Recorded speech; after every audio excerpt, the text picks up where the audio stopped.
Hello learners, today we will look at the period in the history of the English language called the Middle English period. Let us first see what is meant by the usage of the term.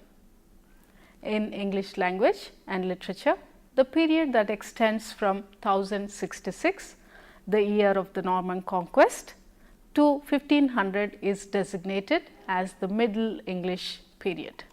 This age marks a clear break from the Old English period, also called the Anglo-Saxon period, and was prominent during the Plantagenet era. From about 1500, the dialect called Chancery Standard began to be widespread in England. The Norman conquest is an important event in the history of England because it was the time when the French ruled over England and the French influence on every aspect of English life became notable. The conquest happened when William, the Duke of Normandy, won in the Battle of Hastings in 1066 in a dynastic war for the throne of England. As a result of the war, King William became William I of England and his Norman countrymen became feudal lords in England. Of course, Norman French was spoken in the English court from 1042 onwards. In fact, English and Norman French were both common languages in England. However, Norman French enjoyed the patronage of the court, the nobility and the law courts. Even French literature was more popular among the upper classes, and French was the upper class language or the prestige language, while English was relegated to the common class. Anglo-Saxon and Norman French mingled to form what is now called Middle English. This is the mixed Anglo-French tongue from which modern English has descended. French influence on English was present for a century after the Norman invasion ended till about 1204. The process of mingling was complete by about the year 1300. It was only in 1362 that English replaced French as the language of the law courts. Another important characteristic of the Middle English period is the huge number of dialects in English. The reason for the large number of dialects is that, as noted earlier, Norman French was the predominant upper class language, and English language tried to develop with the help of dialects such as West Saxon and East Midland. However, when William Caxton, towards the end of the Middle English period, introduced the printing press in England, he printed his earliest books in East Midland dialect. Hence, East Midland dialect became the standard dialect of England. Important texts that document the change from Old English to Middle English are the Ormulum, the Arcane Wes and Catherine Group and Ironbite of Inwet. The changes in the language affected in this period were in terms of grammar, spelling, pronunciation and vocabulary.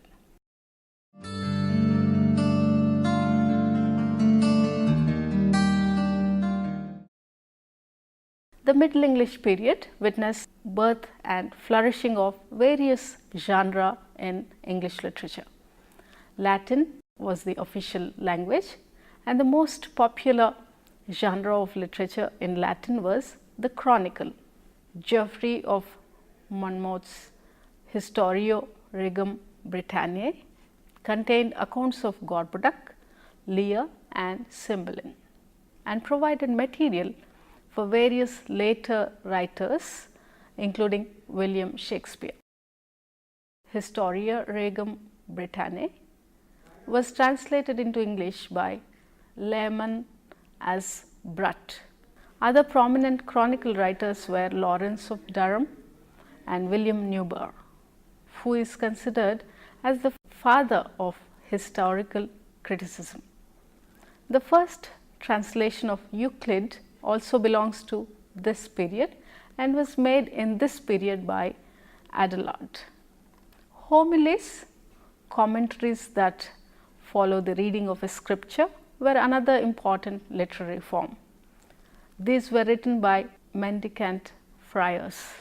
Poema Morale was the first homily, followed by Ormulum by Orm. Richard Rolle was another prominent homily writer. Religious poetry was famous, just as it was in the Old English period. There was a special form called macaronic poems, a mixture of Latin and English words.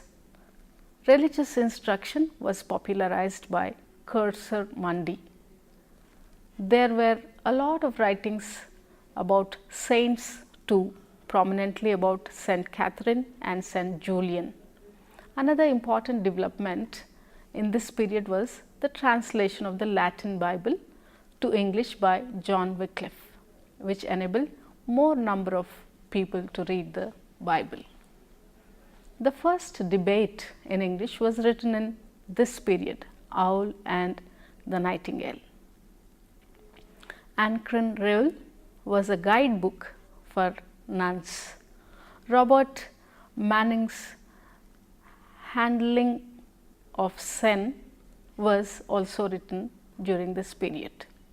The first lyrics were also written in the 12th century.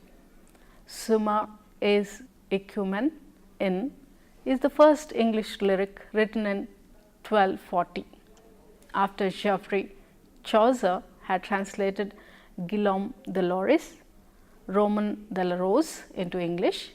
Writing of allegorical poetry became popular. A peculiar form of literature called the bestiary flourished in this period. These are stories that are in the form of allegories, and animals' physical characteristics are given moral explanations. The earliest works of this kind are Bernard Silvestris' Cosmographia and Alanus ab Insulis' Plaint of Nature. The most famous work in this period of this kind is William Langland's Piers Plowman. The Fableau, a crude, humorous and realistic form of poetry seen as a revolt against tradition, was first written in English in this period. The fable or moral story was another genre that was popular in the Middle Ages. The Middle English period also witnessed a shift from heroic to romantic poetry. There are two reasons for this. One was the relative period of stability in England, which enabled the writing of romances compared to the earlier period of war and strife, which resulted in heroic poetry. The other reason for the shift was the influence of French literature. The sources for these romances were French, Roman and English literature. The French romances were usually about Charlemagne and knights and about the Crusades. The Roman romances dealt with stories about Troy. The romances originated from Britain, however, were usually about the adventures of King Arthur and his knights. Ballads, narrative rhythmic poetry were popular during this period. Although ballads were orally transmitted even in the Old English period, the first written records were found only in the Middle English period. The Robin Hood ballads were written in the 14th century. We can thus see that an incredible amount of literature was produced in this period.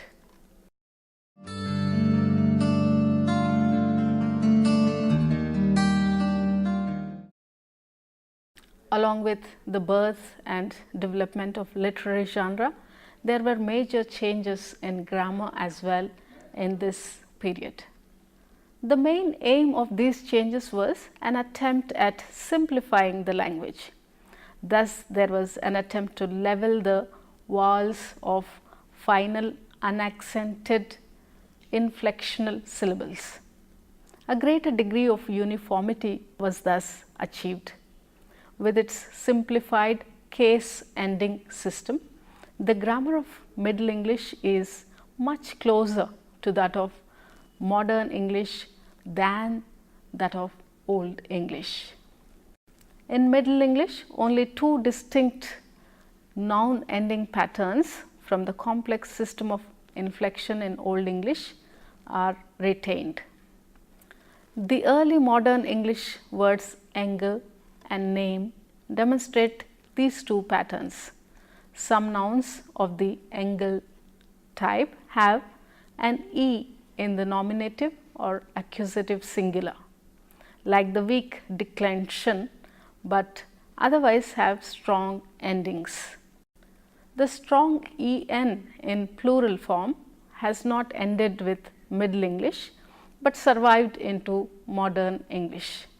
The weak en form is now rarely found in the standard language, used only in words such as oxen, children, brethren, and it is slightly less rare in some dialects, used in iron for eyes, shoon for shoes, hosen for hose, kine for cows, and bean for bee. Another important feature of Middle English grammar is the attempt to reduce the ending of words, or more commonly called the leveling of inflections. This process was rapid in some areas like the north, where the change had begun even before the end of Old English, and in the East Midlands. In a few stereotyped phrases, inflectional forms lingered into the modern period, but overall English lost its inflections in the Middle English period. By Shakespeare's time, the process of the leveling of inflections was complete. A consequence of the leveling of inflections that had a far-reaching effect on English grammar was the substitution of neuter gender for grammatical gender.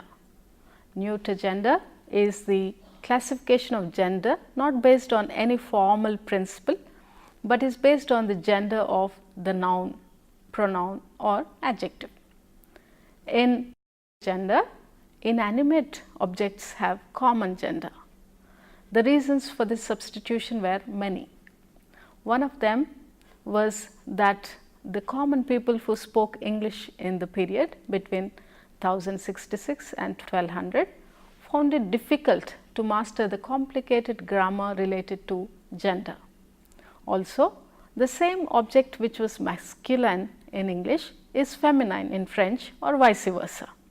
The only way out of this confusion was to adopt a neuter gender, which was done. The loss of inflections in the adjectives was also another reason for the shift to neuter gender.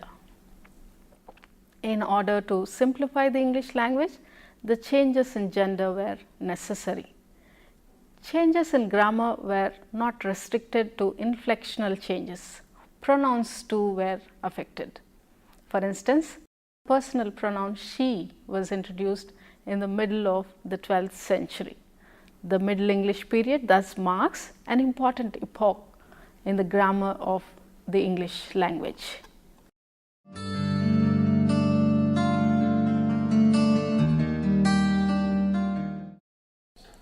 The most important development in pronunciation took place in the region of Midland. The long A as in ham became the long O as in home. Another significant development was the lengthening of the short vowels in open syllables and the shortening of long vowels in closed syllables. Another change that was affected was in the case of long vowels. Ford changed to food and born changed to boon. In certain words by metathesis, an R or an S changed its position. For example, lips changed to lisp and bread changed to bird. The unstressed E was often not pronounced at the end of verse lines, or if the following line began with a vowel or H. Also, the final E, whether pronounced or not in Middle English, indicates a long vowel in modern English. Changes in spelling were orthographical. For example, the hard vowel gave way to the letter K, as in sinning and king. When French words were introduced into English, endless confusion in pronunciation occurred and some regular and uniform system was necessitated. As a result of this, S was pronounced hard before a back vowel and soft before a front vowel. So, in Old English, the words cumin, come, and service, church, has approximately the sound K, although one was glottal and the other was palatal. By the end of the period, the front S in service sounded like sibilant consonant, much like the modern ch. As the French scribes used the sound ch in their own language, the convention of using the letters ch for these sibilant consonants developed in Middle English. Again, Old English E had the sound of E, and this sound remained in some dialects, but the French scribes wrote it as oo, like in French. Therefore, words like church used oo, but the usual spelling of the sound oo, as in Old English whose, and short oo, as in lufu, were both represented by oo. So, French scribes made oo represent three distinct English sounds: E, oo, and oo. Thus, the long oo changed to ow. For example, whose became changed to house.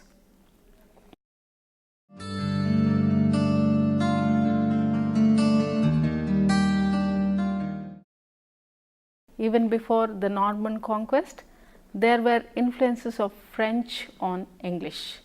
But the Norman conquest and the ensuing inflow of French nobility ensured that many French words got into English. So, the French influence on the English vocabulary was most widespread during the Middle English period. During this period, over 10,000 French words were adapted into the English language and are still in use. Words such as castle and baron were derived from the feudal and monarchical system from the time of William the Conqueror. The word villain meant a villager. Perceiving their behavior as coarse and harsh, the nobles considered them as bad people.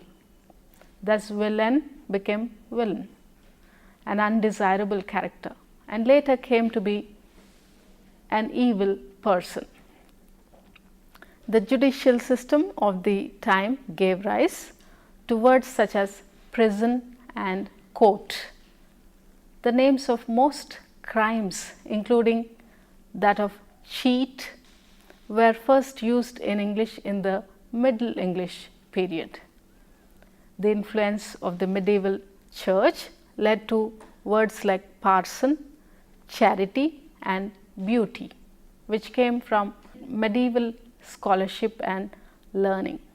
Charity originally meant love, but it gradually changed meaning to mean help given to the poor. The words jeweler and carpenter came into English from French, as the latter practiced these trades more often than the Englishmen. Similarly, other words came from the developments in other fields. While physics came from science, influence came from astrology, as in the sense of the influence of the planets and stars. The existence of two languages simultaneously gave rise to synonyms which gradually became differentiated in meaning or usage. A prominent example is the pair of words wed and marry. The former word is the native word and originally meant to give a pledge, but not necessarily in terms of marriage. The latter is the French term and means to become a husband. In modern English, both mean roughly the same, although marriage has a more stilted and proper suggestion than wedding. For instance, child and infant, kingly and royal, etc. In this period, different names were used for animals and their meat. This was because French cooks used French names for the cooked meat. Example, cow, beef, sheep, mutton. Surnames began to be first used in this period. Surnames such as Cook and Sidebottom, indicating occupation or personal features, were initially only nicknames. These nicknames were necessary to distinguish people. Another manner of giving a distinct identity to people is by referring to parentage. Example, a person would be called Peterson, suggesting that he was born the son of Peter. With the passing of time, these nicknames were used as surnames to indicate heredity, and they were used as part of the name. The influence of Norman French can be gauged from the language of a chronicle written by a monk of the monastery of Peterborough in about 1155 on the reign of King Stephen. The writer is English, using his native idiom, yet we find French terms like accordant, to come to agreement, bataille, court, court, and pace, which means peace. Although these extensive changes were important for the development of the English language, there were disadvantages as well. The loss of native words, the different Middle English dialects, and the need of a standard English are some of the obvious disadvantages due to the influence of the French on English.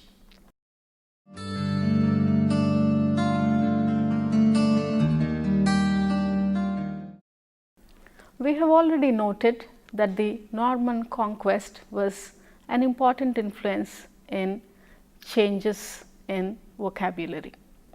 The influence of other languages was also important.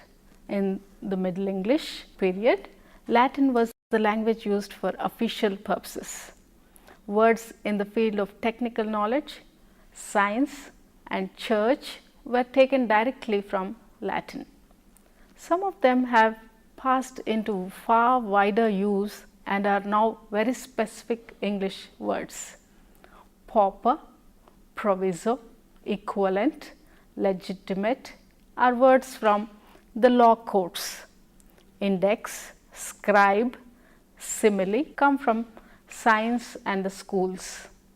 Requiem, collect, diocese, and mediator come from the church. The trend in the 15th century of translating from Latin led to further additions to English. The influence of Latin on English is therefore mostly lexical.